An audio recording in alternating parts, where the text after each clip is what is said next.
Hey, that wasn't too bad, was it? For intro music. Sweet. Well, we've got a Saturday afternoon show, everybody. We usually do reserve these for art sale shows, but today we were going to be talking with James, Martin, and Spiridon about a upcoming Kickstarter that is actually almost over, right? We've only got a few days left on it. So for those of you who aren't familiar with the Kickstarter going on, I want to let you know that there is a link in the show description on YouTube, Facebook, so you can get over there and check out the Kickstarter for yourself. But welcome to the show, gentlemen. Thank you. Hey. Be here. Be here. So, Kazra, I'm going to let you kind of take the lead on this. I'm going to. No, you take the lead. Make them say something nice about themselves. All right. Well, you got me tongue-tied because I don't even know what to say. So I don't even know where to start. James, last time we got to see each other, we were at the opening that you had several months back. Mm-hmm. Yeah, and you've been a long-time member of CAF, big supporter of the site. I have to tell you, I really appreciate that. Absolutely.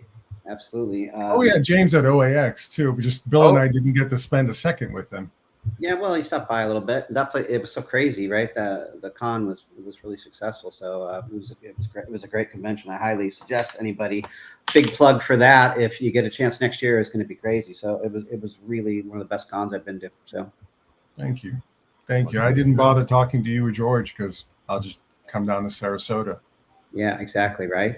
And George tried to get me to price all his art. I'm like, are you freaking kidding me? I saw you at George's show too. So I saw you there too at George Pratt was at a show at Ringling. Sure. And Spiridon, most people here are definitely, probably going to be unfamiliar with you and how you and James are related. But I know that you guys have worked in the past before.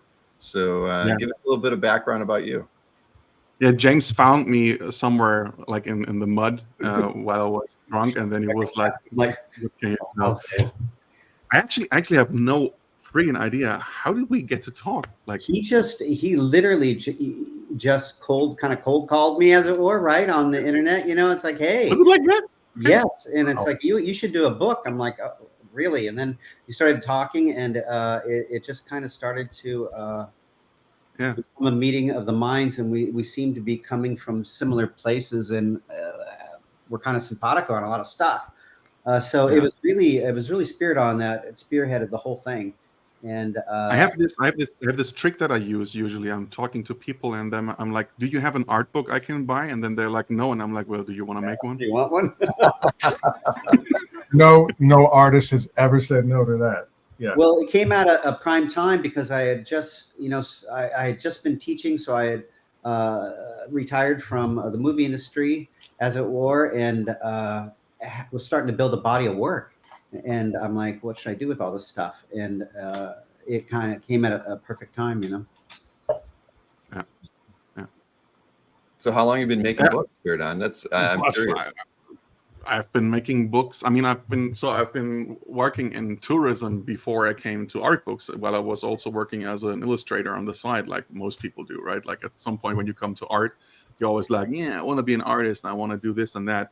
And then at some point you realize, probably if you're a little bit like me, that you don't get better at all. And then you just understand that you can do something else and just help artists and still work in something that you are interested in while combining it with your passion. And for me, the moment came in 2013 when I was working before in tourism. As I said, I was doing like magazines for TUI Fly and stuff like that with my with the publisher I worked with. And I really didn't like that job at all because it was just not fun. And then at some point I decided to become a freelancer because my son was born and I didn't really see him at all. And I made the promise to myself to only make books that I like. And because I made like 100 books before about hiking and all that stuff, right? And I didn't really care. And then I told myself, like, you only going to work on projects you like from now on. And 2013 was the time. I did that. It was the best decision of my life. I saw my son growing up. I took part in his life, and I made way more money than I made before. And I was accountable for my own mistakes, which is the best thing ever, that you don't get made responsible for decisions from your boss. And I'm really bad with authority or any kind of hierarchy. I don't really care about any of that. So yeah, 2013 I became a freelancer, and then in 2016 I met Evan Mel Amundsen, another illustrator you might be familiar with, and he made this project which was like drawing something every day for an entire year. Mm-hmm. And I told him, you gotta make a book with that. And he's like, oh, I was just thinking to make, I don't know, like a free PDF or whatever. And I was like, I'm gonna fucking kill you. It's like, you can't do that. Like, what the hell? And from there, after 2017 was like one book I made with him, and then I realized that was amazing. So my first Kickstarter was there. I really loved it. And in 2018, I started making more books. And since 2018, I think I made like 40 art books. And it's been a huge output, because apparently there's a huge demand on something as luxurious, and because that's what we tell each other, right? Like we tell each other, art books are culture, we need them. But I mean, it's probably bad for business if I say that, right? But you don't really need them. You want them. Be honest to yourself. It's just nice to have art in book form. Everybody wants to look at beautiful pictures, right? And then along the way, pretty early actually into my career, I met James.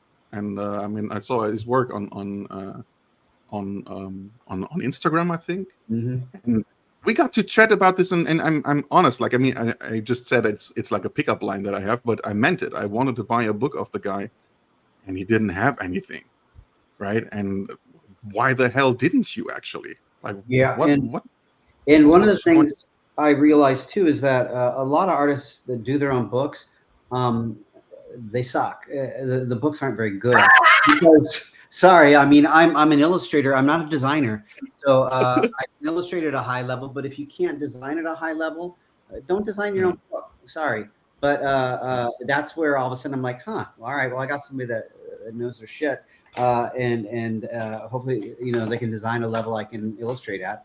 And I think that's a good marriage. And to be honest, just time-wise, I don't have time to put together a book. And so Spiridon ran the whole thing, the Kickstarter, and for LYS too. So that really smoothed out, especially because he had so many other campaigns, and now he's a seasoned veteran.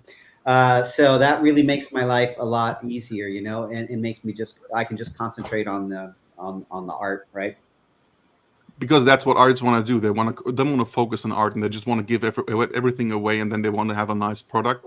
So obviously, what artists who like to collaborate with, and that's something I figured out very early, is if you're into collecting art books yourself, because I consider myself being a collector first, right? Like my collection, I only have books I like, and I only keep books that I like.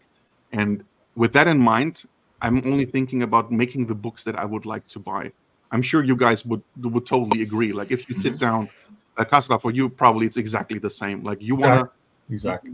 If something is missing, you want to fill that void with something, and maybe make it also your contribution and have your part in it. But you just want to make the book because it doesn't exist so far. That's the main reason. That's why I did the 44 Flood, the art collective, back in 2012. We were coming out of a very frustrating period where we weren't getting greenlit for projects because they were just a little bit esoteric, just a little bit non-conformed, right? And thank God it happened at the same time that Kickstarter was finally maturing, because Kickstarter let people basically vote about whether they wanted something or not. And the work that the artists had done to build a following, especially at that time, was directly correlated to being able to get people to support the Kickstarter. So as idealistic we were, or as much as we wanted to do the same things that Spiridon that you did, and as driven it, I think still we have so much to thank for a platform like that, a crowdfunding platform, to let us do it. And then the momentum comes afterwards, because like people find like people. And the other thing that's nice about it that I like particularly is that you build your own client base. You go through a bookseller or something, and it's kind of like working for a movie studio. It's kind of like work for hire. I don't know who bought this book, right? They're not my. I don't have that email list. I can't market my work to them. I can't talk to them. So I think it's very disconnected, And I think with Kickstarter, and kind of like CAF, you have a direct connection with the fans and people that follow your work, and that's nice. And that's an entire philosophy behind it, right? Like if you look at Kickstarter, I mean, in the end, it's nothing else than a pre-order system that they offer. It can be, yeah. I mean, essentially at its core, yes. Yeah, because but there's this rule that I have. Like I would actually not offer a book on Kickstarter that I haven't finished yet. And the thing is that many artists that decide to make a Kickstarter themselves, at some point we're like, okay, so this Kickstarter is going to pay for the time that I'm setting off to do the art for the book. And then it's not becoming a passion project anymore. It becomes a chore. Right. And if it's a chore, it's the worst experience that you can have for something that should have all your heart in it, right? So I'm telling also artists to make their own books, because if some artists come from a graphic design background, and that's where the good art books come from, you know, like when the artist actually knows exactly how it should look like. Sure. Like Iris Complete, for example, when she made her book, this is one of my favorite books ever. And then that's why Viktor Kalbachev as well, like he has a graphic design background. Like these people know what they're doing. These are good books. And you want to buy them because they are 100% the artist, right? So if it's not that, then of course you come to people like me. But obviously, if you then have to sit down and do it for the people who already paid you, then it's not the same anymore. I know it's like something's wrong here. Like it's a different kind of contract that you make with the universe, let's say, right? Like it's just become this thing that you have to do. And it's like with Kickstarter, you know, it's like making a movie. You're all collaborators, and you're all going to share in the profits of this thing, and everybody wants it to succeed. You know, that's nice, right? Yeah. There's definite correlations in there, you know, with people commissioning artists. I mean, if you an artist loses a little bit of their enthusiasm if they're paid up front to, now it's something that's pay for hire. So I totally get that. I mean, I think that's something that we don't see too often with Kickstarters are people who would be as organized as you, Spiridon, where you have pretty much the work done before you go in and use that as a platform to sell products. I do one book a year, and we don't put it on Kickstarter until it's printed and at least en route to us. So we don't really let the Kickstarter influence the number of books we're printing, and we certainly have all of our work done before we market it. So way to go. Jeff, I don't know. It's if I may add to that, it's like the idea of Kickstarter as a pre-order platform makes it for me the most interesting. Like this is the way I want to use the platform. I have everything finished. Maybe 10% of it are still missing because we're making some quirks, or maybe like with Ron Ja, for example, his art book, like he was still making new art, and then I was just like, let's just put it in there since things are taking longer anyway, right? So this happens. But the brilliance of having a pre-order system and Kickstarter essentially offering their network because of how it works, right? Like that's how it works. You put a book out and then you get notified every time the same person does it better. Obviously, I mean, Kickstarter can do a couple of things a little bit better. And then, of course, I think everybody who has a contact with them as a creator has told them, why can't we just be followed as a creator? Why does it have to be project-based or something like that, right? Like, why can't it be that I make another project and I can just email the same people? And then BackerKit comes along and brings in exactly that, right? So obviously there are many things that can be figured out, but the pre-order thing is the super interesting part. Have the book finished, I just want to know how many to print. And that's it. At least back then, what I loved is that it became a little bit more of almost like a marketplace. So that there was the core thing, the core creation, the core support, which is the book.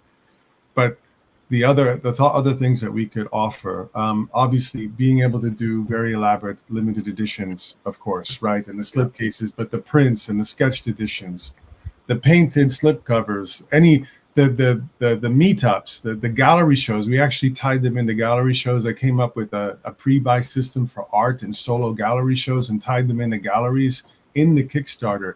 It was phenomenal. And what I ended up finding out is that people really wanted to do more, or if you will, spend more. They wanted the book, but like give them the second thing and the third thing and the fourth thing and give them the options. And they really wanted to support the project, the creators, and ultimately the artist. So yes, pre-order, but all of those other things that we would not have been able to do at all unless we were full of fear and sort of upfront funding, we were able to do because of the platform.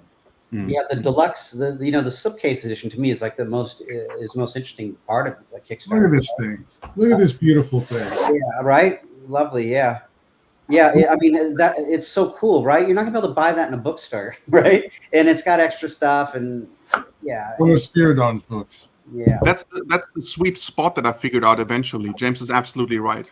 Like the slipcase editions are what makes it interesting to buy on Kickstarter. And you figure that out over time, right? Like if you do a couple of crowdfunding campaigns, you realize like, what is the sweet spot? Why would people go to Kickstarter and not just wait for the retail version? Obviously, you have stuff like extras and then the swag is interesting, but there's also like the stretch goals, right? Like this, which has become its own religion on Kickstarter, right? Exactly. Yeah. For comics, it's exactly like making variants and all that, right? Like this, there's so many, there's so much you can do. But the thing is, I realized the sweet spot is a couple of more pages in the slipcase edition, a signed book plate, and maybe also a different design, right? Like if you use a different material or whatever. And these are the three things that are really interesting, but people are like, okay, I'm going to do that. We eventually made swag packs optional because we also made them like rewards. But we realized that so many people were messaging us that they don't want it. And there's so much trash already. Like if people don't want it, they should just pay for it if they want it. And if not, then we just don't produce it. Why would we create trash?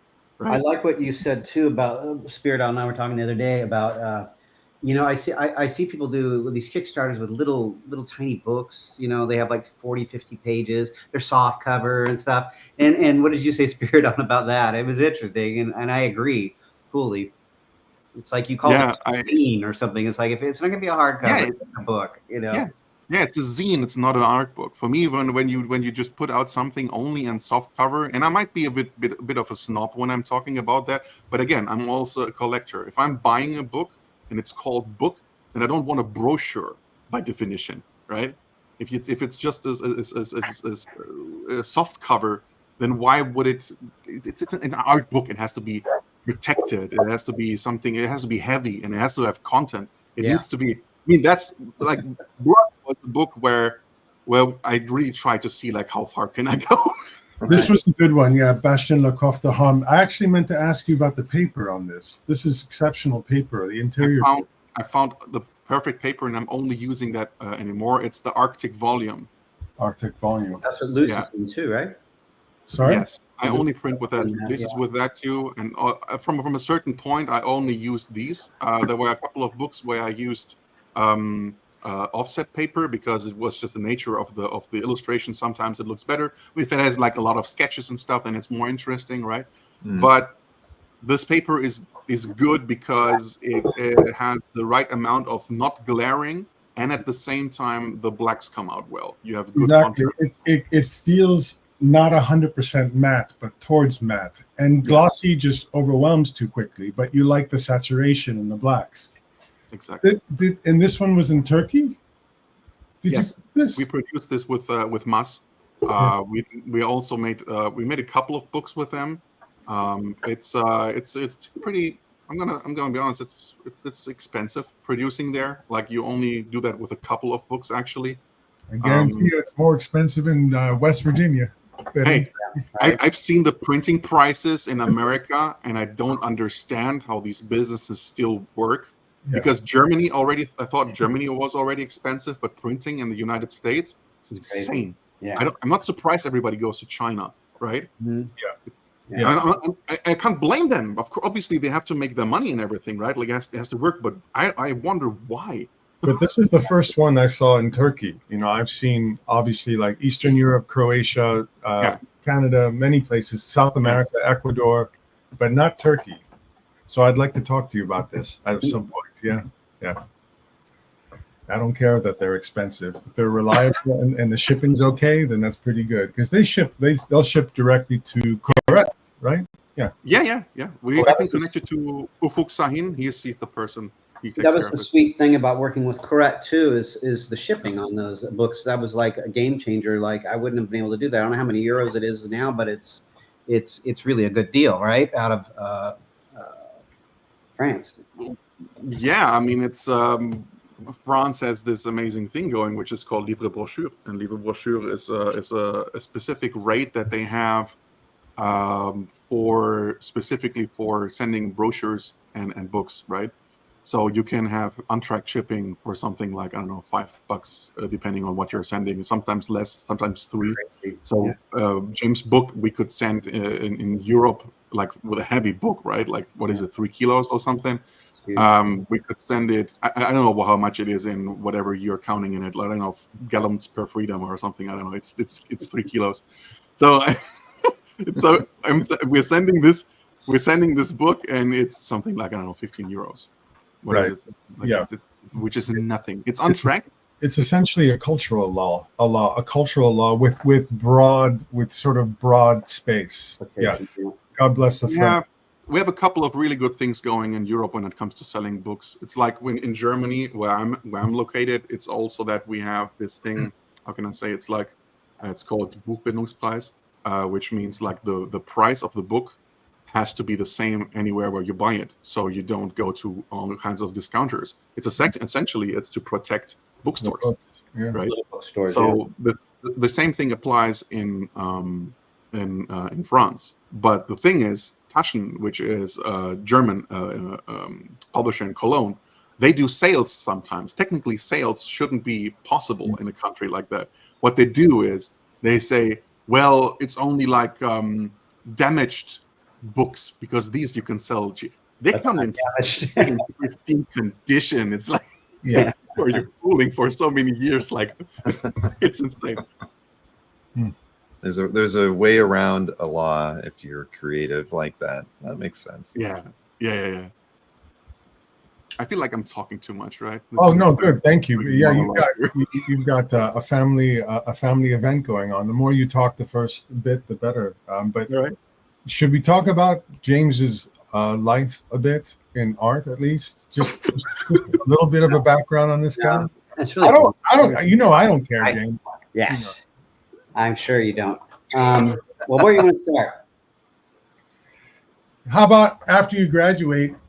That surprised me when we talked about this not that long ago, that you were with continuity right away. Yeah. And this is West Coast office. Yeah. Right. Yeah. I went to Art Center. I majored in illustration, and kind of unusual back then. Now it's everybody's looking for a full-time gig, but I was hired out of school when I was in school. So that was cool. I had a fixed income coming out of school, but it was Neil Adams' West Coast studio, and it was specializing in storyboards and movie posters and animatics. So we had Del Barris there, Joel Adams would come in, and a couple other people. Sylvain Desprez would pop by, as you know, Spiridon has worked with. So there was a lot of local talent in there, and of course Neil would be in and out. He bought a house in Van Nuys, so it was fun. It was a great way to cut my teeth, and working with Neil is crazy. It's just a madhouse because there's always so much work going on. We were doing a ton of campaigns. He was working with Stuart Gordon, Spike Lee, Do the Right Thing. We were doing the posters for that. Back to Future 3, a bunch of. We were right next door to the Berman studio, so they were doing all the makeup for films and stuff. So you did Harlem Nights too. Yeah, Harlem Nights. We were working on. Who I always wondered. Neil, it wasn't just Neil's reputation and continuity's brand that got them all that business. Did they have like an active business corporate development arm at continuity? Well, they had a studio manager, and they had that's it. A representative that would go out and get work for us, and it was a staff of ours. I don't know. It had to be at least 7 like full time at the time. But. Was that the dynamic at the time, that they were just at the top of the heap, so a lot of the work just came to them? Because that's very competitive work. Well, what happened is in LA, it was an unusual setup because most people were freelance and they would just do sketching and go in house. But Neil, brought that New York factory mentality to the West Coast. So we'd have a penciler, inker, and very much like an assembly line, kind of like an animation studio, and it was very effective. And we also worked with New York too. So I flew to New York and worked on some campaigns there. So we went back and forth. And of course, the comics were kind of overlapping because Neil had started Continuity Comics at the same time. So that's when I got into doing, the first Cyber cover with his son on the cover. And I did. Yes, we have some, yeah. And that's his son, and Marilyn, his wife, the bottom. And that was penciled by Neil. And then I would paint it. And I did maybe 2 other covers, and I did a big poster for a music event that Neil penciled. I wish I still had it. And I did other work. That was for Now Comics. Did more comic work. Then I was there about 9 months, I would say. James, is this 88, 89? Yeah, about in there, yeah. And I finally struck out on my own. I had enough freelance work. I was freelancing and working at Neil, so I eventually struck out on my own. And Neil was cool about that, and we stayed in contact until his death. And I saw him at conventions and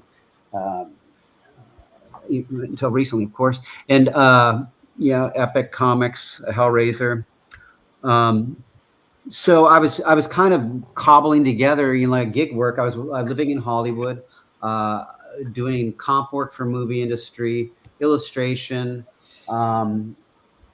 did stuff for like Power Rangers and billboards and Hook Battle Sword for the movie, for Mattel toys. You got to do a little of everything. Same thing I tell my students today, right? You got to put all your oars in the water and have multiple streams of income. Bill, there's an animation folder. Do you mind bringing that up? Because that was another surprise. I'd never seen James's work in animation. I do have that. Matte paintings, digital paintings, background. This is visual development for Atlantis.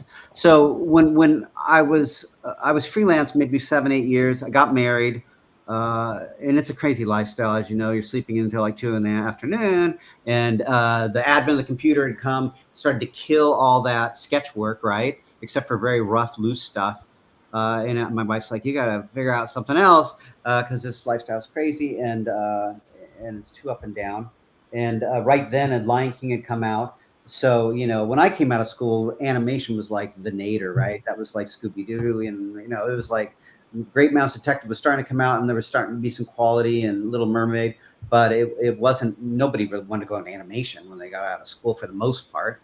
And then Lion King hit, and then it changed everything. So my friend development work would be upfront work where you're literally creating design and texture, color, etc., character design, all of it. Correct. And that was I did both. Back and forth. I was a background painter, so I started on Hunchback of Notre Dame, and then went through to Treasure Planet, Hercules, Home on the Range, and a bunch of stuff. So I was there about 9 years.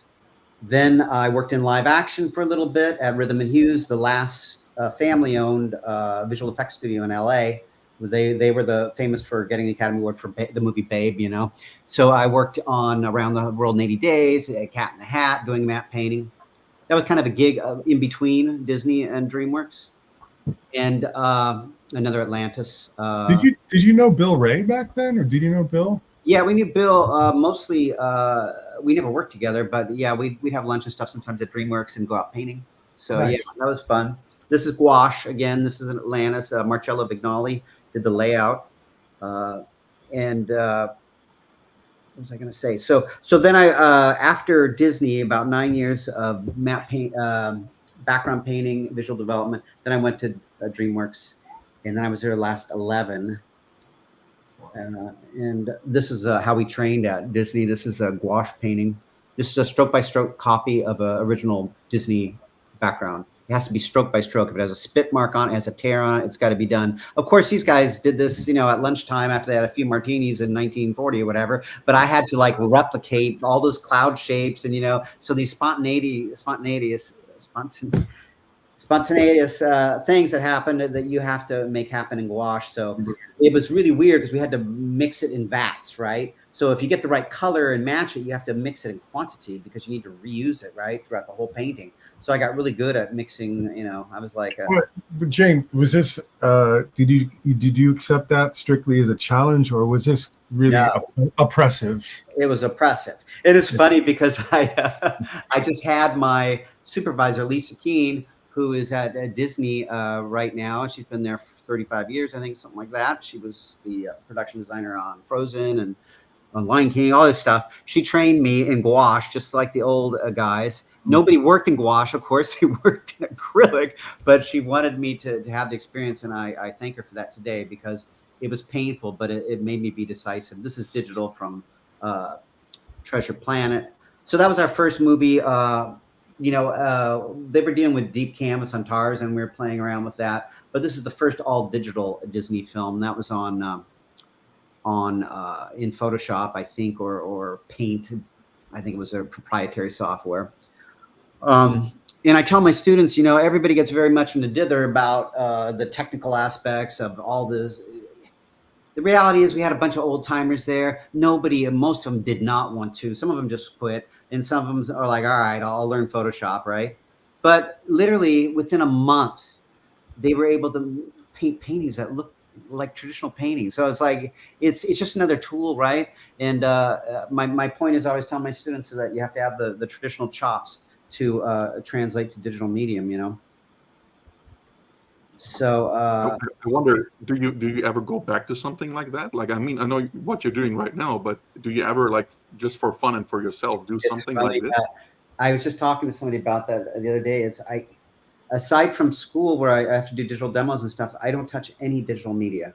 I don't touch it. I did it for so long. I really don't have any interest in it, which is weird, right? But maybe I'll get this out of me. But I do love making something like tangible.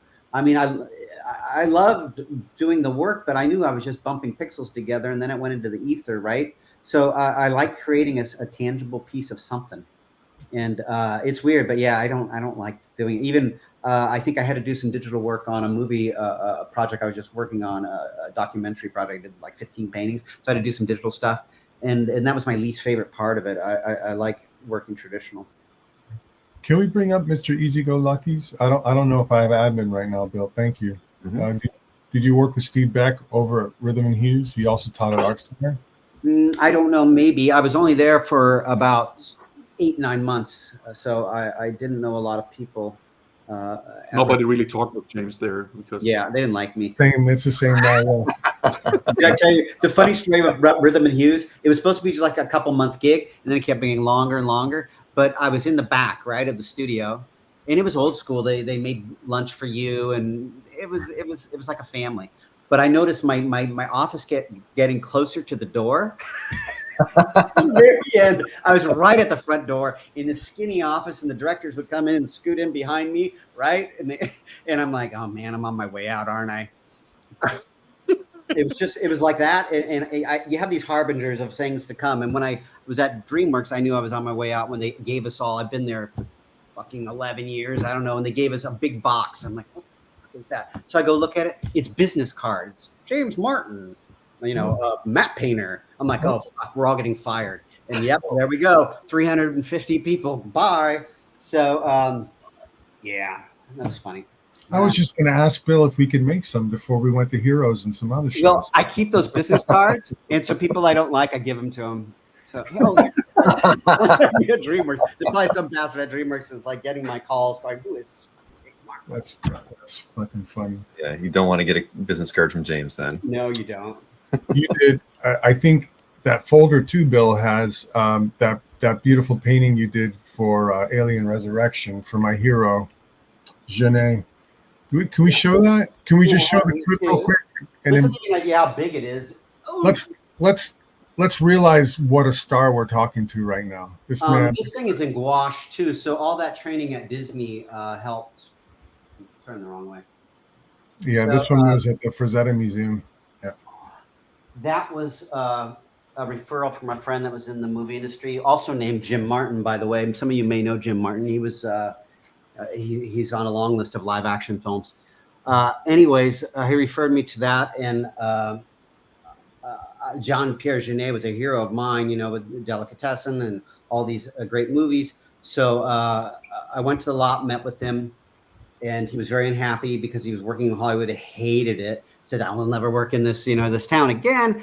But he was very pleasant to work with. He was on board with it being kind of an Elfgren kind of idea for a nose art for the outside of the ship, the Betty in there. Of course, they blowtorch the shit out of it and all that in the final. But I did that probably over a weekend, you know, like most of these things. Wow. Got approvals, and then shot my girlfriend, made up all stuff, and painted it.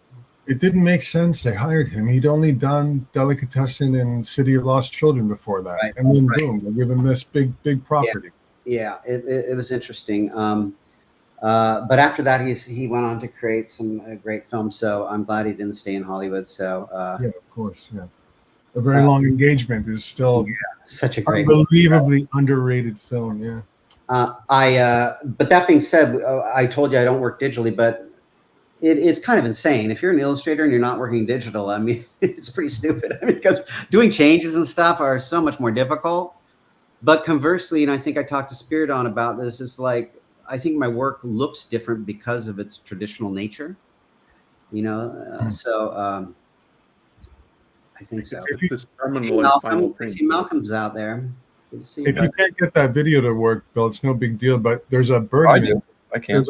Okay, great. The Persona one, Birdman film poster. Oh yeah, you know, I threw that in there. I don't know if you saw that. That was for Film lovers would just like to see it. Yeah. that was for the anniversary for Black Dragon Press, and that's a huge painting. I have it somewhere on here, but that's big. Mm-hmm. I'm a huge Bergman nerd, huge. You've got the Criterion box, yeah. Oh yeah, I got everything, Me and too. I'm trying to get a Bergman Film Festival together for Ringling. I don't know how many students you can do. Oh, please let me know. Yeah. Yeah, wouldn't that be great? So I'm a huge Bergman nerd. He was one of the only people that liked Tarkovsky. Yeah, right. Yeah. I know. Yeah, I love doing the iteration. You know, the two people coming together was the idea, but it took me like I don't do a lot of concept stuff, but I kind of do enjoy it. But I really wanted this to be done right. Does Eric Skillman see this? Does it make any sense that George Pratt would get a Criterion cover and you wouldn't? See, I talked to Eric, and I want to work with him, and he wants to work with me. So Yeah, hopefully that'll happen sometime. George Pratt, what a mess! What a mess. Visconti, give me a break. It's so nice not having him here, so I can throw him under the bus. Oh, right? fuck that guy. Yeah. Yeah, I agree. He's not watching. No, of course he's not. Yeah, it's still, he hasn't woken up yet. Yeah. Still sleeping. So it's got like the year it was made somewhere typed in there and a bunch of other little shit. That's all watercolor pencil and It's beautiful. yeah, all traditional. There's no. Are you a David Grove admirer? Well, it's a long story, but I'm a huge Grove fan. In fact, when I was in art school, I called him up. Hi, this is James Martin. I would like that. I called Thomas Blackshear. Called a bunch of these illustrators, and I drove up to San Francisco on the hill, you know, and visited David. And, you know, him and my discussion with Blackshear really kind of changed my life, but not in ways that you would think. Neither were particularly inspiring as far as where they were at in their careers. David, I didn't know at the time, but Dave was struggling. He wasn't getting a lot of work. I know David Grove, right? Not getting a lot of work. He was starting to get some book covers, but the movie poster industry was in the crapper. He was living by himself, and it was just kind of not the most surrounded by amazing work. He had that Vision Quest, you know, piece on his wall, and Something Wicked This Way Comes. It's just, and his stuff that he did like for himself, like drawing from life and shit, was amazing. And then his book. If anybody wants to get a great book on an artist, that's a great one.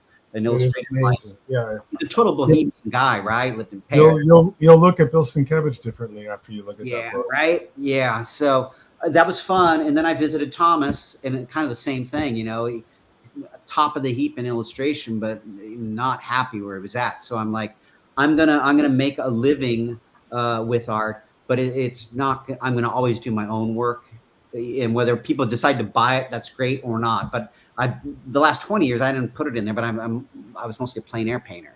So I painted outside and did shows at California Art Club and a museum show. And then when I came here, I decided if I wanted to work from life, I always wanted to work from life. So I started to be able to draw from life, and I got that out of my system. Then I could go home and work in photographs. And that's how it started showing up in the pinup stuff. The plein air stuff too, it's helped George a lot because of I don't know. I don't really see any improvement. Shapes. Shapes. I don't see any improvement. But I tell him he's doing better, but I'm not sure. Oh, I tell him that too. You know, I spend way too much time in that poor man's house, and you know, and cleaning up his dog hair and drinking all his coffee. Exactly. But the shapes is where it's really helped. Like a lot of his pastel figurative drawings to me almost like plein air exercises. As well, you know, what's the beauty of plein air painting is you have to edit, and it's abstract. It's very abstract. Like I tell my students, if you get a deltoid off, or if you get these drawings I'm doing, the women, our heads are these big. It's like a stroke of a pencil could completely fuck up a nose, right? But outside you can move shit around. You can take bushes, elongate. So it's so much more freeing. So I love doing that aspect of it. The only thing I didn't like, especially in California, is like there's so many people that do it, and they do it beautifully. Yeah. You know, I don't know if the world needs another James Martin painting, maybe. But I think with the pinup stuff, and I think there was a narrower space, and I think, in my opinion, there was less people doing it well. So and I enjoy it. I love drawing the human body. I've been drawing I've been drawing from life since I was 15 years old. So, but it comes down to that. You just enjoy it more. Yeah, that's the point, right? That's it. Yeah, for sure. And the weather here was a little humid, and so it all kind of fit together. Bill, can we go for the drawing from life and women and all that stuff? There's I think the next folder is marked pinup, figurative pinup, and it's roughly broken down. I mean, we may as well see some James Martin beautiful renderings here. I picked that one. Sorry, James. That one was hard to ignore. Yeah, it's fun. A little airbrush in that one. It's funny, as I used to use a lot of airbrush in like that cyber ad cover, etc. So I started doing it maybe 4 years ago. But then he has so much work. When you guys do the books together, what's the percentage of James picking stuff and you going through stuff? I always wondered that because George kills me with 10,000 pieces of art for an area that needs 10 images. How do you guys handle that? I usually very much respect the selection of the artist, but I will also call them out and if they don't realize how good a piece is. It's usually not me saying, this is bad, don't take it. Yeah, it's more like, this is better than you think, because artists are so hard on themselves, right? So I can't tell you a percentage because it's also different from every... Do you give input on like thematic things and flow and what works better next to one another, things like, and very subtle things like that make a book coalesce? Well, I see it like an album, right? Like if an artist, or if you have a playlist, I mean, we it's probably remember mixtapes, right? Like when we were making mixtapes for someone else back in the day, you know, we were also thinking about, I mean, you probably read or saw the movie High Fidelity. Oh yeah. Right? So when he describes how you have to take someone to a certain place and from there you move on and do this and that, you either do that in a book in form of chapters, and then you just make segments of everything, or you just try to go and put the antennas towards your inside, how you feel when you look at something and where you want to take people. And all what you said, like all these aspects all matter in the end. Yeah. I do it like that much. Very much. We kind of stay in our own lane too a lot. I mean, he kind of lets me do what I do, and I let. Sometimes we cross over, but he's kind of very hands off as far as images. And sometimes I'm like, well, I really want to see, like, if there's an image I don't like, I'm like, okay, Spiridon, I shouldn't put that one in, right? But you know, he would tell me if he didn't, you know, but. We kind of, I guess we're pretty simpatico. I mean, we kind of think alike, I think, aesthetically. Oh, it works. There's no doubt. Bill, do you mind going back one image? I think sure. Blade Runner. is this a good time to talk about Loomis versus Riley? Could you talk about the Riley method or abstraction or flow or whatever the hell it's called? Because everyone knows about Loomis, they don't know about Riley. Yeah, well, when I was at Art Center, I studied with a lot of different artists, Steve Houston and Bern Hogarth was a very good friend. And so I have a lot of influences. So I'm not a hardcore like product of the Riley method, which came from the Fred Fixler school. He was protege of Dean Cornwell and contemporary. And it had a whole, Frank Wiley came up with a whole system of drawing based on abstracting the figure and simplifying it to its key components. And for me, I don't think there's a system, for sure for me personally, there's not a system that gets people drawing and thinking tonally as fast. There might be better systems for different people, et cetera. But as far as speed and getting people to understand the figure and that we're not just replicating what we see, but we're interpreting what we see and we're designing what we see, it changed my life. And I wandered into this little strip mall in Northridge during about junior year at Art Center. I'm like, oh, fuck, what have I been doing? I want to do this. My parents were not very thrilled. I'm like, I want to stop. And they're like, no, you can go to that school for a semester or two, but you're going to pay for it, whatever. I said, fine. I did that. And it changed my life. So I'm glad I went to Art Center. I'm glad I got a degree because I think there's other things that go with the degree, art history and other maybe ways of looking at the world and styles. But that method, and I'll get into the video with the book. I'll talk a little bit about that Riley method. And I teach that at Ringling. That's the thing, James. It seems like Loomis had a better PR agent and he published a lot, whereas Riley never published and kind of left it to his students. Is Riley, is that commonly taught? No. Yeah. And the Art Students League, you have that contingent there, and you have a West Coast contingent because Fred Fixler brought it there. So we have the students of Fred, like myself, that have been handing it down. You have Jeff on the West Coast and Mark Westermo, who we started a school that I worked at. It's not.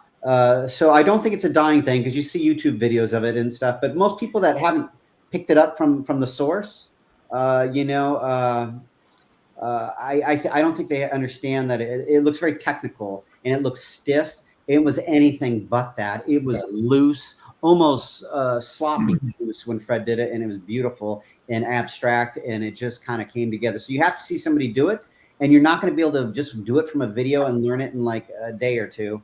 It's going to take a good year or so, but once you get it, it'll change your life, So how the students responded at Ringling, because it's not really considered an introductory method. Yeah, it's difficult because no other teachers there teach it per se.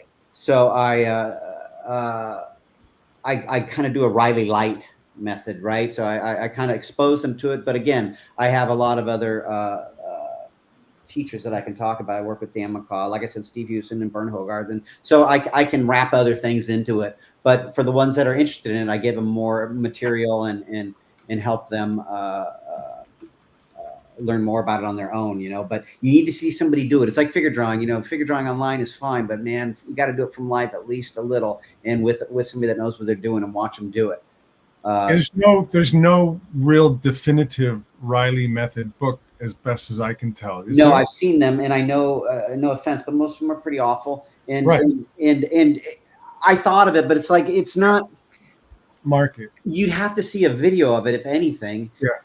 Not a mechanical drawing of it. Nathan Fowkes and people do it quite beautifully, but I don't know if it's something that is conducive to just being taught in a book. But who knows? Maybe someday I'll do a book but I think the video is a great way. Let's do a video series and then tie it into a book with Spiridon and then brand it with the book and the series together. Sure. Well, I'm telling the guy to make video since forever, and he just doesn't.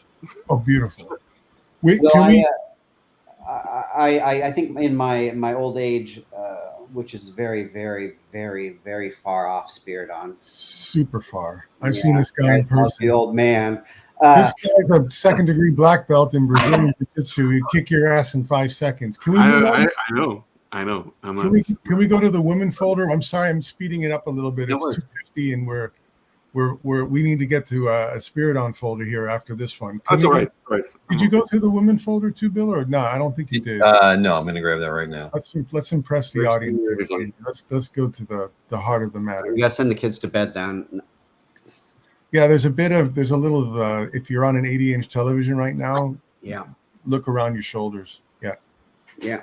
Or actually look there and learn something. So Yeah. what's nice about some of these is like this is somebody America. I know and it's like a friend. So there's a connection with some of these models. Some of them I get from photographers and everything, but I think it informs the process, and I think the emotions that come through in a lot of it. I really get tired of like the people that take, especially figure drawing, so fucking seriously. You always see people, the women are always, or the men are very serious, right? And that's the beauty of using photography. If you're going to use photography, then get some emotion that you can't capture. Nobody can pose like that with that expression, right? So I think that's the beauty of a studio setup like this. Yep. I've seen that with George, and you show me some of yours as well. It's makes a massive difference. This is one of my favorite pieces. I wish you made more stuff like that, to be honest. This is when from C-List, and he's another artist who's quite good, and he has his own Patreon where he shares his reference. So I don't know the model in this case, but a little bit more arty approach. This is done with powdered charcoal and maybe a turpentine or something, or a Gamsol rubbed into it, and then I cut into it with a neat eraser and then paint pen, and it's fun. So you're carving. Yeah. You're kind of sculpting with the eraser, right? Sculpting dust. Yeah. But I'm serious, like all the pieces that you make that have a higher contrast, that have all this nice darkness, they are my favorite pieces that you make. Like it's the best stuff. It's fun. And this is on a heavy duty paper. Sometimes I do it on marker paper, which is where you can really erase to white. Yeah, same idea here. One of my favorite pieces. I don't think that one's sold, which is weird, but I still have it. But that's a lovely piece. That's from Playboy or something many years ago. So I don't. It's not going to be probably in the book because of that. But we intentionally stayed away from anything that was that I don't have rights to, or at least contacted photographers or models. So it would be fun to do a book of celebrities someday if we have the time to chase down all the legal. Yeah, that's the point, right? Like all these emails. Right. Look at that. And that's another model that I know personally, and again, know their story and stuff. So I think it informs the work there too. Yeah, the lighting on that thing is amazing. A little bit of airbrush on that one, I think. Again, that's a lot of these just don't come out like this white pencil on the paper. Sometimes it can get a little funky, or you know what I mean. You can lose your way in this very quickly. So occasionally these ones on charcoal and stuff. Maybe I spray fix a little too heavy and I can't pull it out to white. So maybe one out of every 3 or 4 of those drawings doesn't come out. So this isn't only white. Obviously, you've got. Oh, that's right. I do. It looks like I do have a little color in there. I snuck in a little Christmas color or something. Yeah, that's fine. I didn't know if there was a shift from something. No, I forgot about that. Basically a mid-tone run. But with the Riley method, it's all shape design, right? It's abstract shapes. So we talk about designing your light shapes as well as your shadow shapes. Yeah, the light shapes. Your light shapes are very complex. That's part of the appeal. Yeah. Yeah. Can we go on? I'm sorry, Bill. We've got to get Spiridon back on the mic here. So let's. Okay.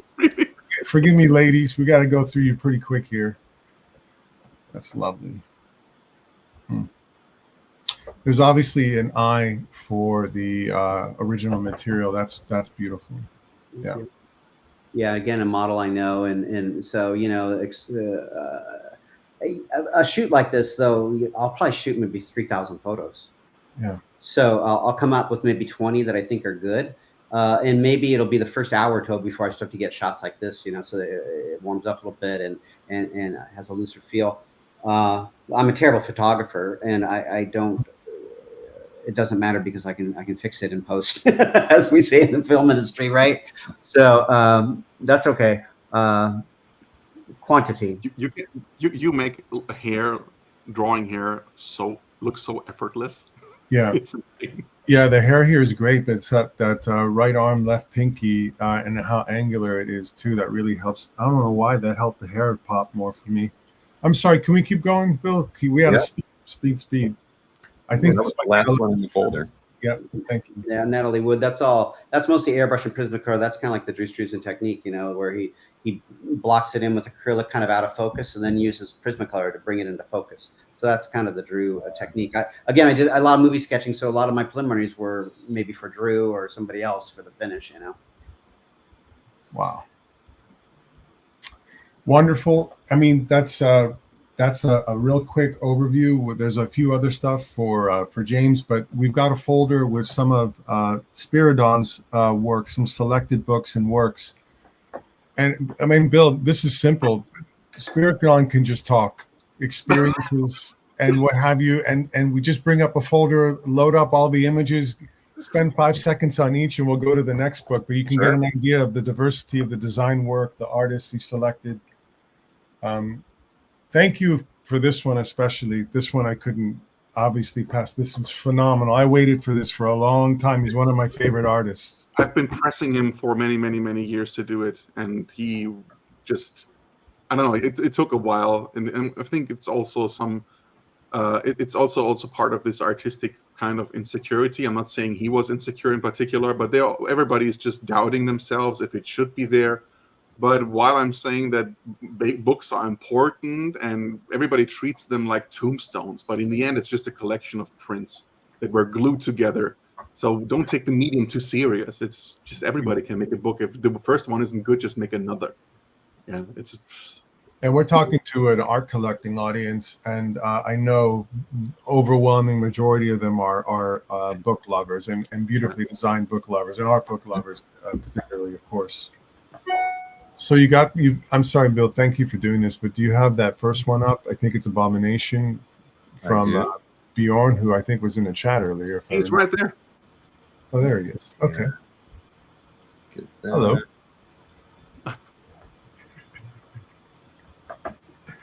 Yeah, that's Björn Hoodie's Abominations, one of my early art books actually, and I worked together with Björn on this one.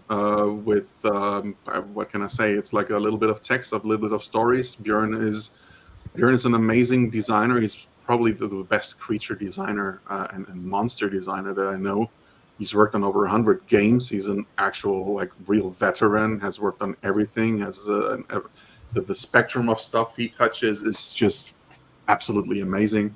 We went for a square format. I don't think I have done that before. And we recently talked about. He said that he wants to make actually enough books so it becomes a cube. Yeah. And have goals like that. Yeah. And he's on it. He's that's the thing. I think every artist gets at some point addicted. Like whenever you make a book with them and it's done, they're like, hey, let's make another. It reminds me of my mother when I showed her my son for the first time. She's like, now a girl.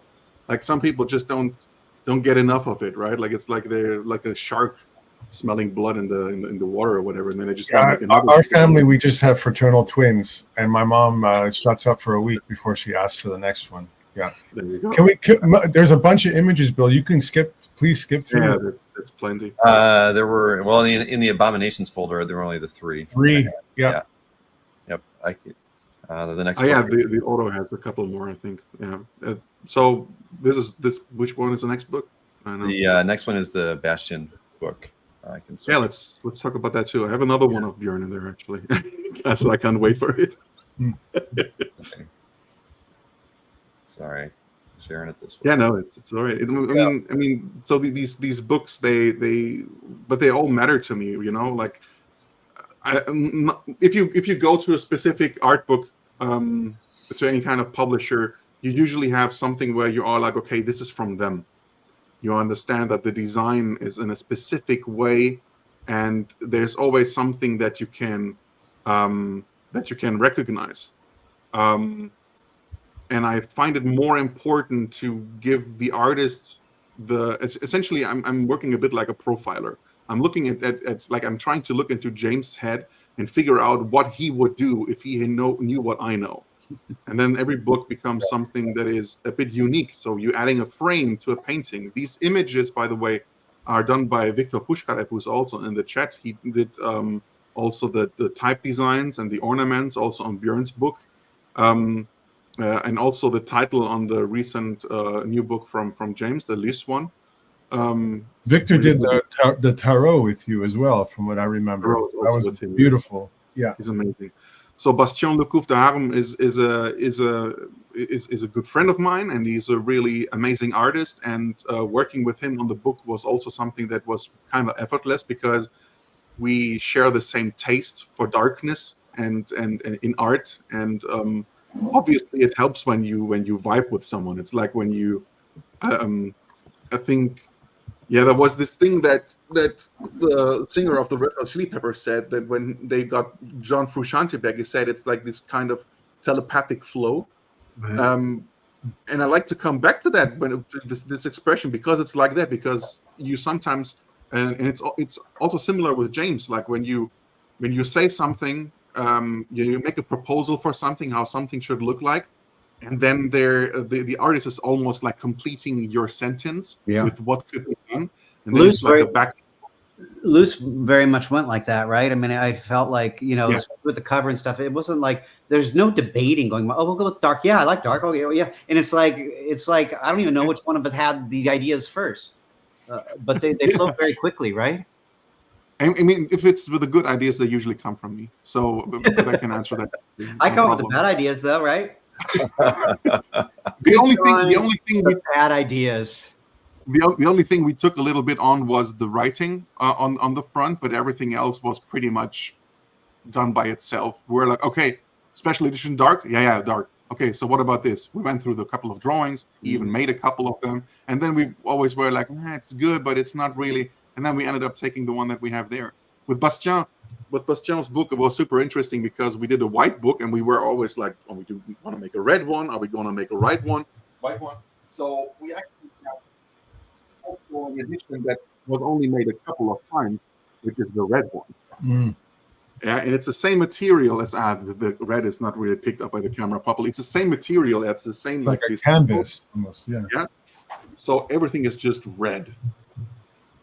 Nice. A little bit of reflection here, because we did like this UV thing, and the side of the book is also red. Like it's and the thing is, as you see the material, if you put back the image, the one before, so you can see like there's like these ripples, right?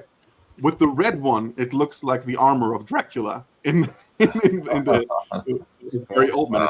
It's like it's muscles, right? Super interesting. What you can, the materials are so important. The material to use for a book are essentially the medium that the artist is drawing in. It makes all the difference. And since we are all animals, like we said in the chat, and since the smell and the tactile stuff, like all of this matters so much, I always feel like this is this visceral thing that what's his name, Rick Rubin, is talking about. It's not really often important that you can name something. It's just like, how do you feel about it, Exactly. And with James' art, it was like that when I contacted him. I looked at it, and it was this visceral thing. And it's not even this thing where you're like, oh, of course, it's beautiful women, you're going to react or whatever. It's absolutely not that. It's just like, whenever an artist makes something look so effortless, like he does, you just know that they love what they're doing, and you want to be part of it somehow. But at least it's for me, it's like that. It's like, you obviously can see that James loved what he's doing. And another artist I work with, Dominic Meyer, he always says that, just make it fun.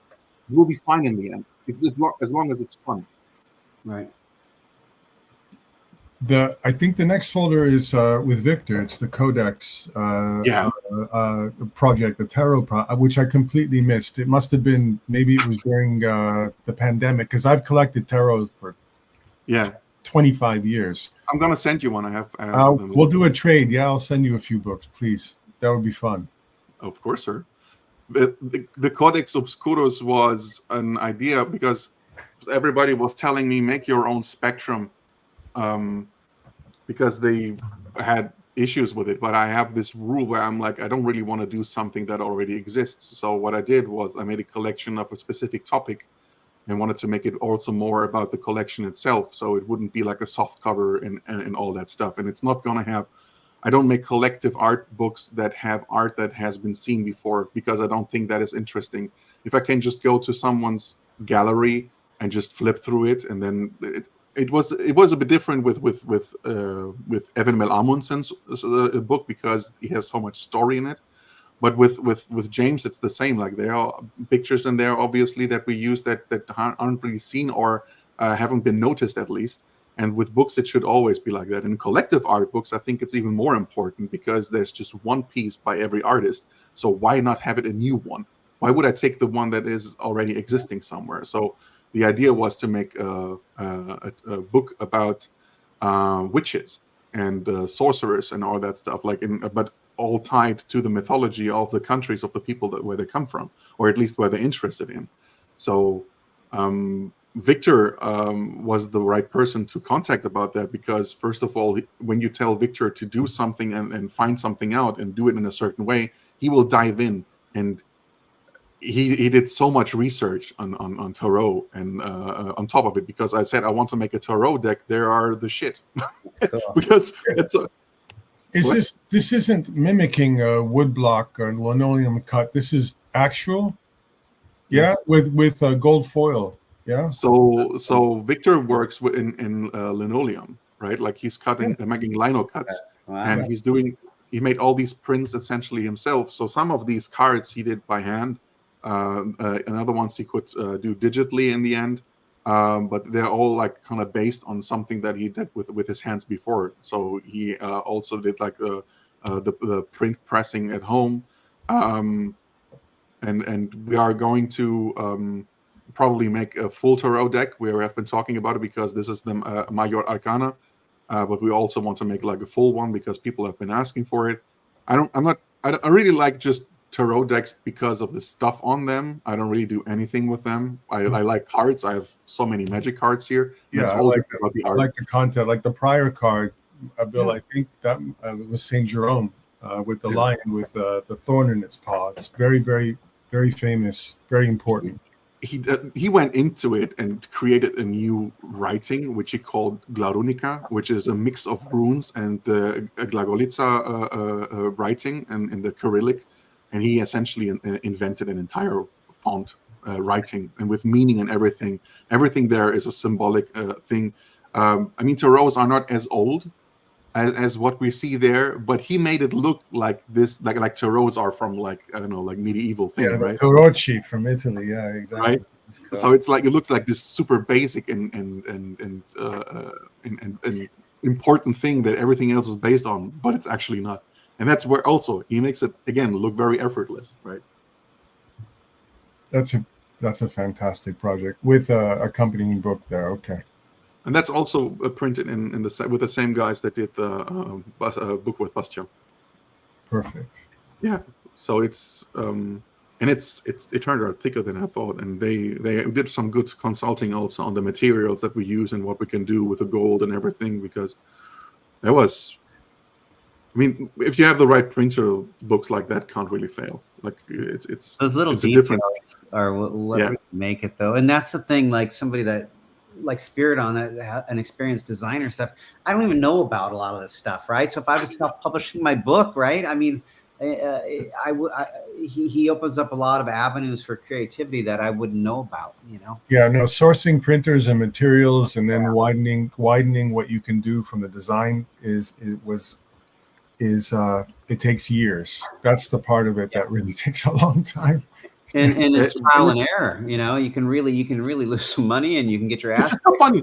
Yeah, I was about to say that. Yeah, right. You did it again. You complete my sentence. Well, there's, I can read your mind. There's not a lot to read. It's so cute. I love you. Anyway. Yeah, we don't even need broadband for that. Can we go to Crimson by Abigail Larson? There's even a little video that I think that that Victor made. That probably is also Crimson. Abigail Larson's work is amazing. Nothing really anything to add to that. And we were talking about this whole vampiric and all these aspects of his Victorian style that she was doing, right? So we were discussing like how can we bring this across best and maybe also make it a bit look like a diary of sorts. It looks like a movie prop. Yeah, right. I say that is a good thing, very much. Oh yeah, I take it as a compliment.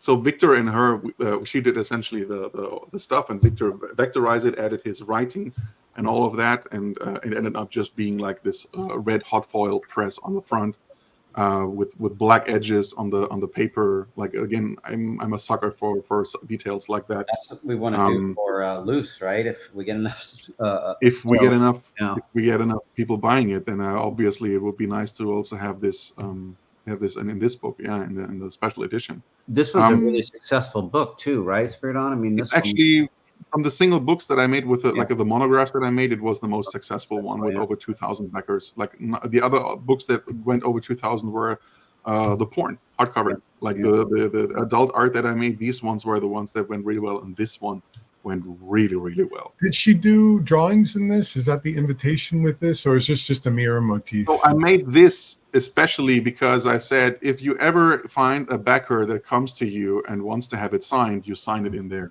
Got it. Cool. That's the only reason this exists there. That's cool. Yeah.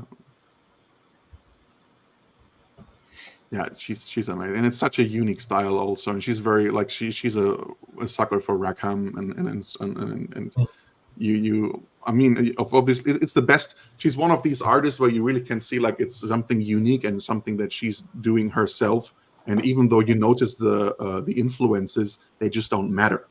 Like, yeah, that's the best. I like it when I can feel the genealogy, but they've walked through it themselves, and again, walk through the fire with a fur coat. Whatever remains is yours. Mm-hmm. Yeah, all of that. Where does she live in? She lives in Trieste. In Torino, in Italy. Okay. I think she originally comes from Virginia. Yeah.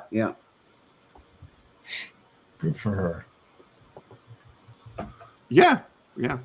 She's married to an Italian guy, and they have a really great flat, and everything is really beautiful, and she's living a good life, I think. So, yeah, Italy.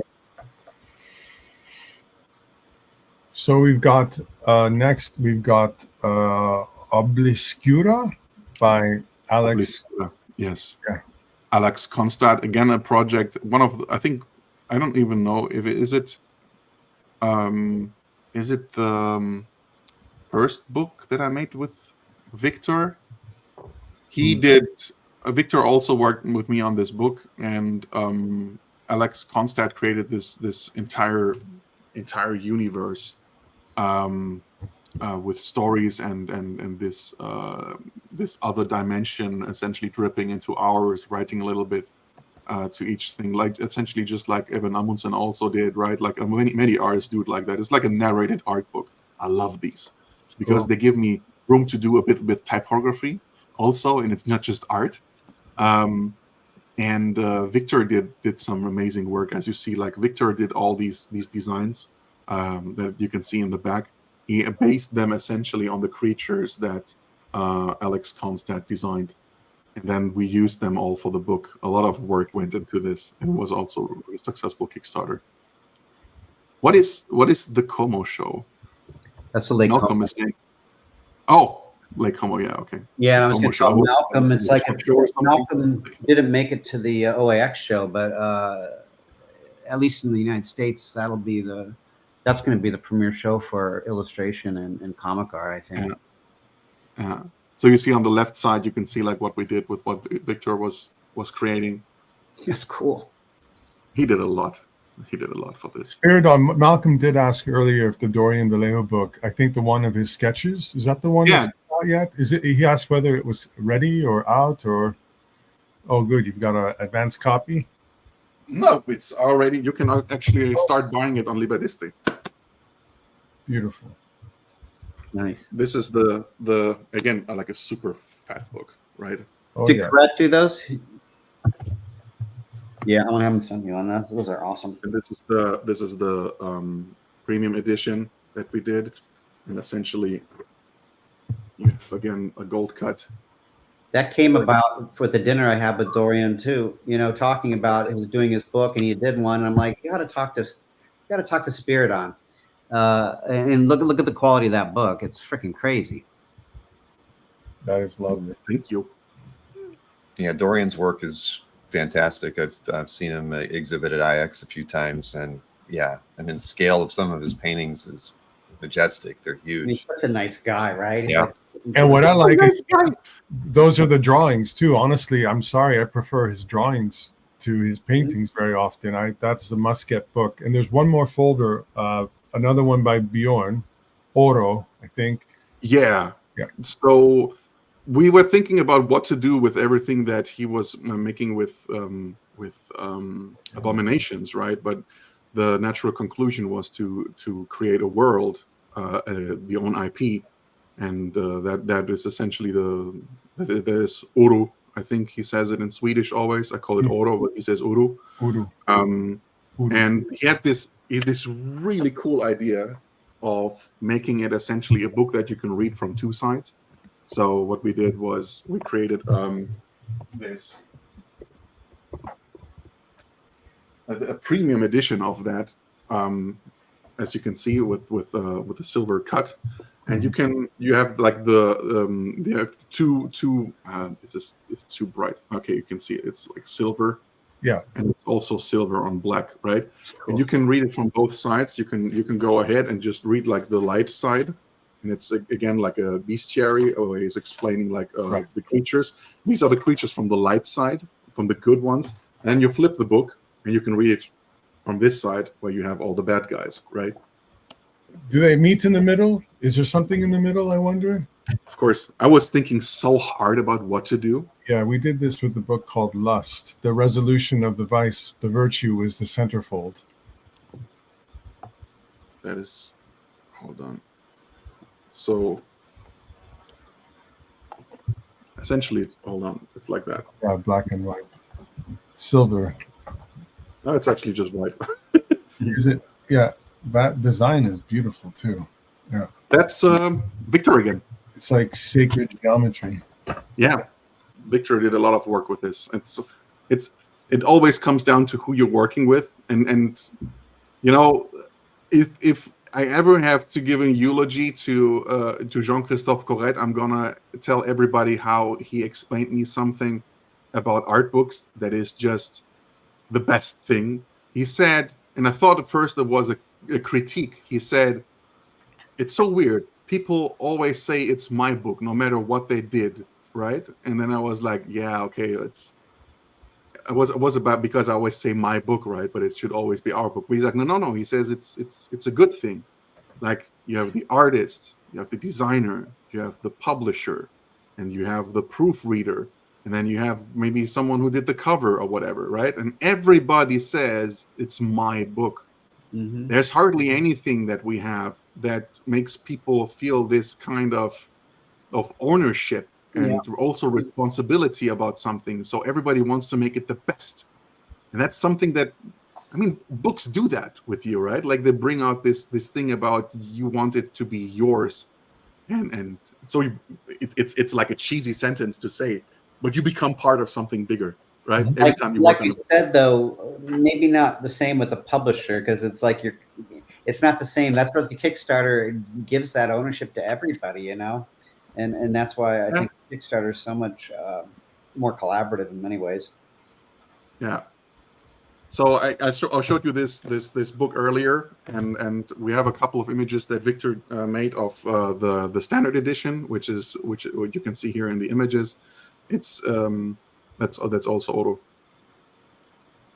There should be a couple more, some designs inside. That's cool. Yeah, it's Björn, and excellent. So this is just a fraction of Spiridon's portfolio, and now we can finally go to 2020, which is Muse, the first book that for James's work that you all created together. I think the next folder, the next one, Bill, it just has a few images of Muse, and then we can go right into Loose, right? Yes. Loose. Yeah. Mm-hmm. Yeah.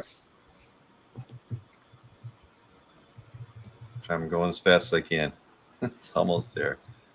It's all right. It's all right. Take your time. Yeah. There we go. Yeah. These are the product shots that I made when I finally had my first copy. Mm-hmm. So this sold out so fast, and people were asking for it for years. Which is a surprise because it's James Martin. Like, Yeah, right. You really question everybody's taste, don't you? Who wants that? Well, when the ship coming across the Atlantic with 40% of the book sinks, it's really not big of a deal that it's sold out. But you guys are doing, you're offering it on the Kickstarter. We're reprinting it. That was always the plan because we felt we didn't print enough. We didn't print enough the first one, so that was a perfect opportunity to do MUSE again, right? Revisit it. It's a good way to also make a campaign work, to just make a reprint campaign together with a new book, because one book finances the other no matter which one is going well, and then you just end up with something that will just, like with two things that create profit. Right. From an entire marketing perspective, it's just the best way to make a Kickstarter campaign work. Look at this book, How to Think When You Draw on Kickstarter. They did something like 450,000 or whatever. And it's like, you probably would think that how to think when you draw fits in one book. I think they made 7 of these now. There are 7 books that tell you how to think when you draw now, and they all go just so friggin' well, right? And it's always just reprint and reprint and reprint, and that works. With Kickstarter, it always works. The last volume will be how to think before you draw, before you buy a drawing book. Yeah. I don't want that book to come out. All right. I need to buy them. Right. There's a few more images, Bill. I think there are. It's not letting me. Yeah, it's not letting me slip through them for some reason. Oh, that's fine. Let's go to Loose then, because Loose has some. Loose is today. We can finally get to the Kickstarter, which ends on the 10th, I think, in the States. Yeah. It's like what, 4 more days left or something, huh? 3 or 4. Very close. Yeah. Yeah. And I was looking at it, and I think from an original art standpoint, unless I missed it, there was the cover to the standard edition and a cover to the special edition, and both of them are sold. Yeah, we sold them with the Kickstarter this time, which was a good idea. I kind of regretted the MUSE. I know it was Spiridon's idea, by the way, and I'd love to take credit for it, but unfortunately, like all good ideas, they're not mine. I told you the good ideas, man. It's like... the MUSE ones, I regretted selling those maybe as cheap as I did and as fast as I did. But yeah, that was nice putting it in part of the Kickstarter. It was a really great idea, and also running. I'm running a sale on all the originals concurrently with this too. So that was also Spiridon's idea. Nice. I mean, so we touched on that a bit before we started the stream, and it's this thing that artists tend to do with making sales. But I believe, and I'm not an expert on that topic, but if I know that someone makes sales, then I will just continuously come back and just wait until the next sale is happening. So maybe don't make sales. That's what I'm thinking. Well, why would you? Well, all these pieces matter to you, James. I agree, and we talked about price structure and stuff, and I'd like to keep my prices low, but I'm selling enough work now. I got to start raising them, and it's good for collectors too, because the prices of their work is going up. So the original art sales fuel the book sales and vice versa, right? So they're very simpatico, and it also becomes content for the next book. So they work hand in hand. Yeah. I love the gold on the side of Spiridon's. It looks really good. Black and gold is just always a good choice. Yeah. Beautiful. It's classic. And again, MUSE is available through this Kickstarter, and if you get both, you have just over 700 pages. They're going to look very handsome together on the bookshelf. Yeah, that's what I was wondering. We were talking about it being smaller at first, right? A little bit smaller. It's going to be a little small, and then it kept getting bigger and bigger and bigger. Yeah. And it's at least... and we ended up with the same size. Yeah, same size. And we have an anthology. George and I have been working on that anthology book. It's up to 400 pages, the PDF, and I thought about splitting it in half. I'm not really sure. No, don't. Keep it big. Go bigger, go home. I have this project that I mentioned, Time from Evan Mil Amundsen, right? He made a drawing every day, and we ended up having, if we would have made it a book as one book, it would have been something like 500 something pages.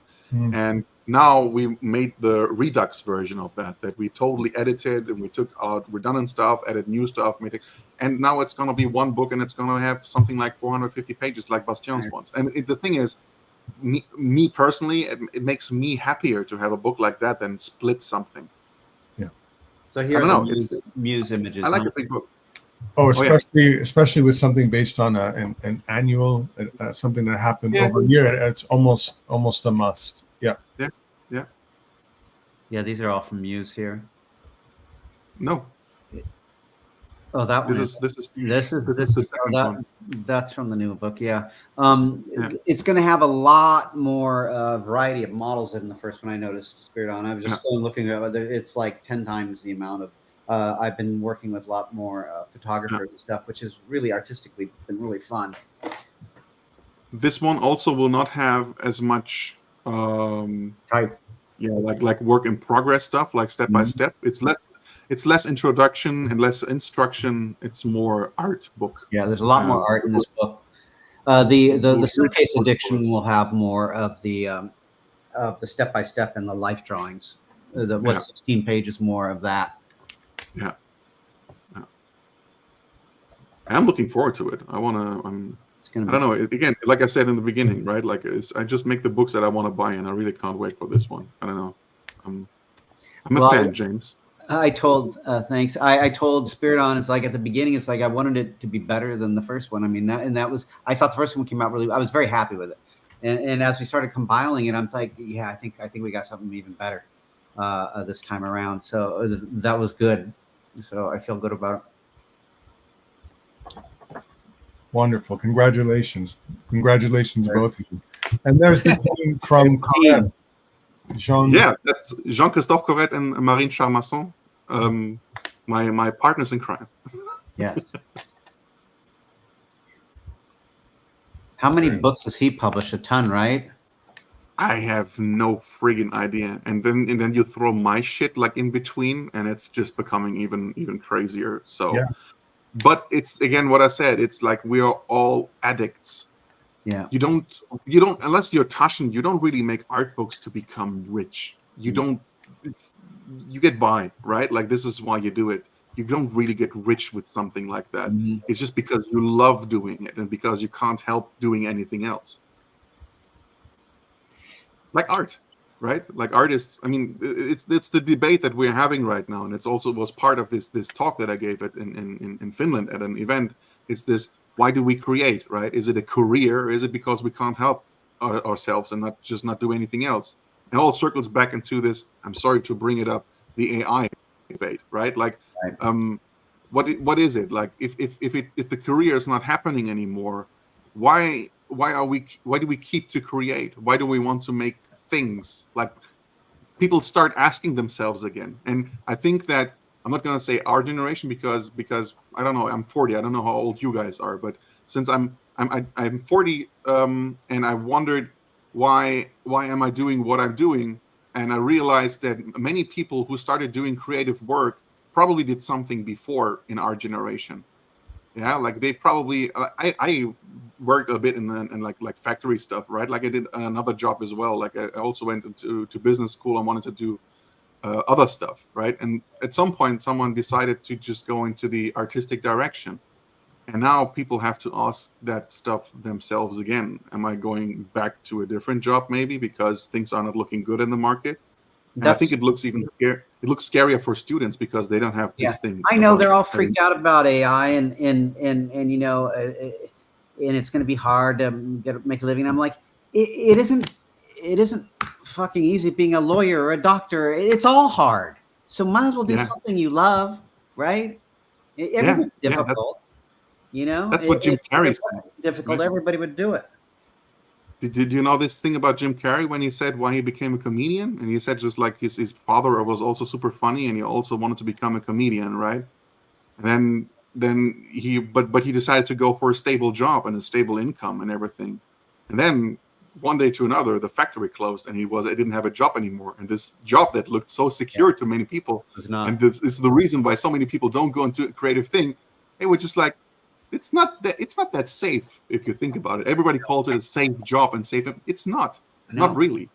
So you might just as well end up doing something you love and then still get fired. I don't know. But I mean, you can always still do the thing you love, even if you're not making a living at it. That's what I tell my students. It's like, while I worked in animation, it was a job to me that I loved doing, but it wasn't my art. I was always working on my own art, right? But the animation is what made my own art possible. You know, that I didn't have to worry about making a living doing it, because that sucks. I didn't want that pressure on me, so I painted for myself and I drew for myself, and one fueled the other. Yeah, but that's the thing, right? Like so many people are making art on the side, and then later decide to make it their main thing. And so many people started in this industry now, going to a school, learn game design or concept art or whatever, and then digital art is now having this thing going, and now they're like, what am I going to do? Because they didn't have that thing doing something else before. I'm with both of you. AI is just another existential ingredient in a bowl of existential bullshit going on right now. Yeah, pretty well. Yeah. So it's a little bit frightening, because I'll just say art is already susceptible enough because it's been diminished, especially in Western cultures, for many, many decades. And then that there's this obvious collective feeling of massive fundamental change that's about to happen. And a couple of younger generations right now are already dealing with this building existential issue. And then they're having these very real faces of existentialism basically being thrown into their faces. And then as emerging individuals are being asked to deal with it. And I just believe in the human spirit, and that they're going to be perfectly equipped to figure it out. But the process might be quite ugly. It's going to be bumpy. Like I tell my students, it's going to be bumpy. On the other hand, for people like George and myself, or people that are traditional artists, I think it's only going to make what we do more unique. And I think a lot of people see through this bullshit too. The public doesn't want AI art either. At least those that know, the difference. And I think it's going to make handmade stuff popular again. I mean, maybe I'm being an optimist, but no, I believe that as well. But some of that'll just be a fad. Some of that'll be a human reactionary component to that. Whether it'll be sustained or not may end up not even being relevant to discuss, because we're not even equipped now to the reality of what things will even look like 8 or 10 years from now, to be even talk in the language that makes sense for that. Well, in the art world, it's coming too. Your son is in film school. AI filmmaking is an ass hair away. But I told my students in my class today, artistically, the sky's always been falling. Oh, fucking photography's coming. Photography's coming. Is going to put us all out of work. It's all out of work. The golden age of illustration. I mean, illustration died 30 years ago. Computers, we're not going to be able to make animated films. Computers are going to come. I don't know. Like I said, my students are going to be working on in art fields that maybe haven't even been developed yet. That they don't even know what it's going to be yet.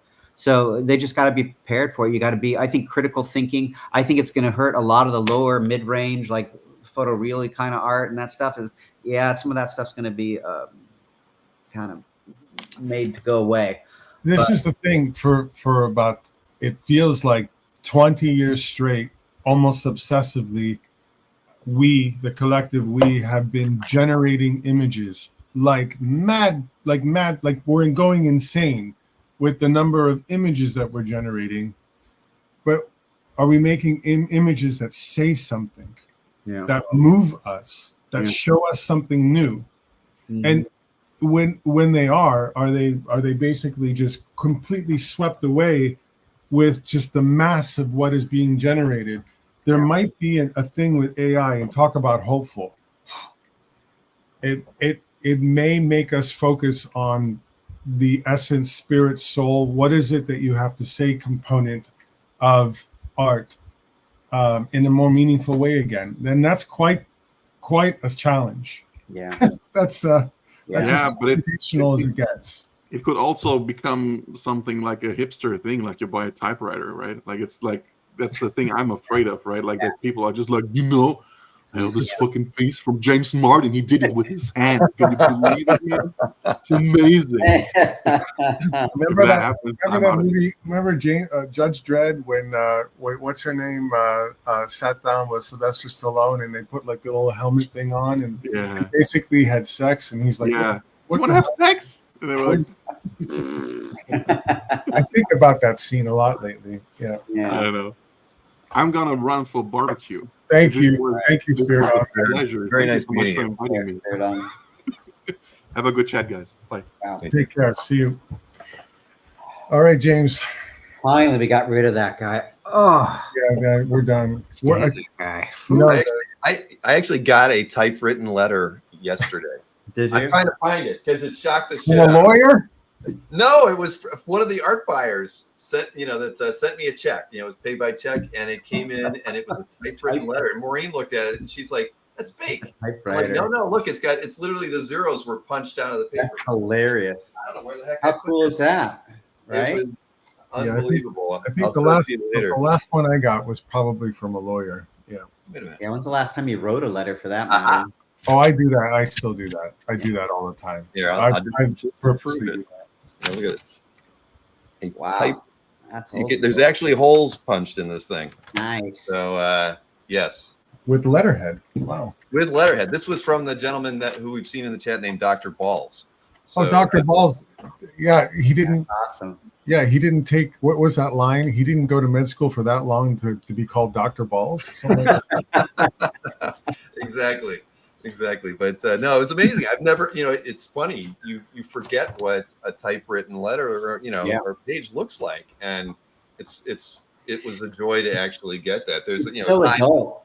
Yeah, there's a space between the H and the I in high bill. I mean, you make mistakes like that, you can't go back. No. So I love that. Yeah. Great. Marcus is so right. Bill can't read cursive anymore. The kids can't write it, right? It is. It's so true. But James, man, I mean, I didn't even know the Kickstarter was going on. I saw somebody in the chat, at the beginning of this thing mentioned that where was it? It was Jeffrey. Said, "Wow, didn't even realize you had one going on." So now I didn't either, but I'm gonna have to pick up one of these because the book looks phenomenal. I mean, I don't know how, like you said, it was him reaching out to you about whether or not you had a book for sale that kind of put you both together. But clearly, you and Spiridon together is it's fantastic, and he has such a wonderful design sense that that's. And you can tell he's a nerd, right? He's a nerd, so that love comes through in the books. It's not somebody that's doing it to just make a buck. He's a fan. Just like comic art fans, they're all fans. They're all the people that right there. They're not just making product, right? Mm-hmm. So I think it comes through in the design and the work. But yeah, I realize that people still don't know about books, and I'm like trying to promote stuff and making sure everybody gets it. I try, but it's not easy. Make sure you put some aside at some point this year. Bring them to OAX in 2025. Yeah, I'll print up 3 extra copies to bring along. 3. 3. No, we'll definitely gonna hopefully print more, but the slipcase edition we don't. That's just done, So Sure, unfortunately, yeah. But yeah, for sure. Maybe I'll get to meet some people and sign some books. Very cool. I think we covered everything. Yeah, we as far as whatever is in the folder, images, we're done. Do we need to talk to this guy anymore, or can we just cut him right off? Martini time, right? Well, the UFC event started 40 minutes ago, James. Oh shit! I gotta go do that. It's not the next week's UFC 300. That's kind of can't miss the pay-per-view next week. Did you ever compete in jiu-jitsu, Brazilian jiu-jitsu? A couple times. I did a tournament at John Jock Machado's and a few with Guy. Guy. Yeah, it's not my thing. I never grew up in a competitive sport. I was asthmatic boy, so I came to martial arts late in life in Taekwondo, and then I was in my late 30s. So I've done it, but but I have a connection with UFC and all that stuff because my former school is run by Big John McCarthy. So all those guys used to come in there, Randy Couture and BJ Penn. We talk a little bit about that. So I have two lives, and they're very different people, and I like the mixture of those two things. There he is. There's Hoyce. Gracie. So yeah, it's pretty fun. So and I tell my students this all the time. It's like the good thing about getting really good at one thing is you can use that same mentality and get good at something else. You know, I was never athletic, but I took hopefully a lot of the same mentality that went into getting better in art and the suffering and plugging away, you know, the stick-to-itiveness, and did it with jiu-jitsu. Oh, that'll help you with jiu-jitsu, and jiu-jitsu will help you with anything. Jiu-jitsu is not easy. No, it's painfully hard. It's way harder for me. It's like the black belt is way harder in my art career. I mean, I'm probably more proud of that than anything else. I mean, because I've always had some talent, so I had that innately, but I don't have any talent in that. I'm sorry. I mean, I became good, but only through showing up. You know, half the battle is showing up, right? You got to show up. Very true. When I met Maureen, she was a brown belt in jiu-jitsu, but really? How cool. She didn't carry it past that, unfortunately. Man, but so I knew she could beat my ass, and so it kept me in line early in our marriage. So close. Yeah, it's fun. Let me hide that. There we go. But James, you know, honestly, I hate the fact that I didn't remember you were at OAX. There's a lot of things about OAX that I don't remember because I didn't talk to anybody. It was a blur, right? I think I got to say hi to you as I was walking by at one point on Sunday, but yeah, I apologize. Well, it was really fun. I'm telling everybody I know about OAX, and next year is going to be crazy. Just work on Foster for me, please. Slowly, Johnny. Just get Johnny. Hey, you know, Spiridon should work on Foster, do a book, right? Obvious. You know, but yeah, he would be great to get to bring along. We need somebody to pay for our. Yeah, well, we need someone to drive. We need the Ringling contingent, and John can drive. So yeah, exactly, right. Because we want to live. If we let Pratt drive, you never know if you're gonna make it there. Tell him that the hotel allows dogs. What? They do? Yeah. That's great. Yeah. That's exciting. He just brought his dog to class the other day, and the students loved it. John is a great guy, and you should talk to him sometime. Really, really super talented dude. Mm-hmm. Well, that's a good thing about with all these circles we run in. There's so much freaking talent, right? Yeah, and it all feeds off one another, you know. Well, so, I'll be down to Sarasota soon. I want to talk to you and George. Bill and I want to build out the illustration component to OAX, like I talked to you about. And of course, thank you for saying you'd help out on that. Yeah, yes, absolutely. We need to get some of those Ringling students up next year too. Yeah, for sure. Yeah, I think that would be fun. It sounds like you'll have some more space too, and yeah, if there's like a dean or someone I can talk to, we can give away 30, 40 tickets or whatever to students, one-day tickets, so they can come up on a bus or do whatever they want to do. Yeah, that would be great. No, it would be nice, but there's a lot of serious collectors there, so that's great. But it'd be good to get some young people in there, and you know, because it would be helpful. All right, gentlemen. Well, you know, I've got yard work to do. I'm sure. Well, James, you might have some to do as well, since it's. I have a gardener that does that. Bill, I got to get a gardener. I have asthma. All right, I can't get out there. All right. Well, thanks. I appreciate everybody tuning in today. And remember, the links to the Kickstarter and both the Spiridon's websites and socials and James' website and socials are all in the show description down below. So, you know, head on over there. There's 4 days left on the Kickstarter. Please support it. I mean, it's already funded, but this will be up on the site, right? So people can see it that haven't seen it live, right? So nice. Awesome. Thanks, James. Thanks, gentlemen. It's a pleasure. Have a good afternoon.